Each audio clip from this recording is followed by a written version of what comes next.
বাসন্তী হাইওয়েতে মিছিল, বিডিও অফিসে সিপিএমের প্রতিবাদ বিক্ষোভ।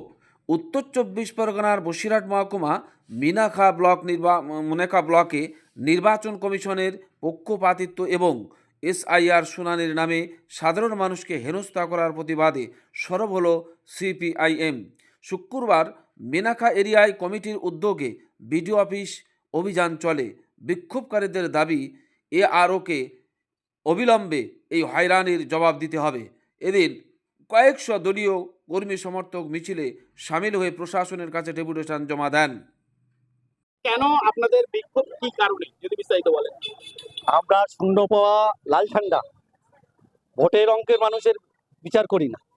আমরা মানুষের অধিকারের প্রশ্নে অতীতে ছিলাম, ভবিষ্যতেও থাকবো।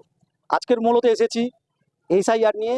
যেভাবে ভোটারদের হয়রানি করা হচ্ছে, বিশেষ করে প্রান্তিক মানুষদের, গরিব খেটে খাওয়া মানুষ যারা সকাল থেকে লাইন দিয়ে সন্ধে পর্যন্ত এখানে অপেক্ষা করছেন অভুক্ত অবস্থায়, হয়রানি, এ হয়রানি মানা যাবে না। গতকাল যেভাবে মধ্যশিক্ষা পর্ষদের দেওয়া অ্যাডমিট কার্ড নির্বাচন কমিশন বাতিল করেছে, তৎক্ষণাৎ আমরা সিদ্ধান্ত নিলাম যে আমরা জরুরিভাবে হলেও যতজন পারবো আজকে এই জুম্মাবারের দিনে আমরা নির্বাচন কমিশনের দপ্তরে আমরা আজকে প্রথম দফায় আমরা প্রতিবাদ জানাবো, দ্বিতীয় দফায় আরেক দফা প্রতিবাদ হবে, তৃতীয় দফায় বৃহত্তর আন্দোলন হবে।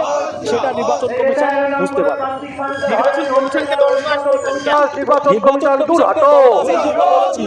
এই বিজেপি দলদাস নির্বাচন কমিশন এসআইআর নাম করে নাগরিকদের হয়রানি করা হচ্ছে, কারণ নির্বাচন কমিশন জবাব দাও।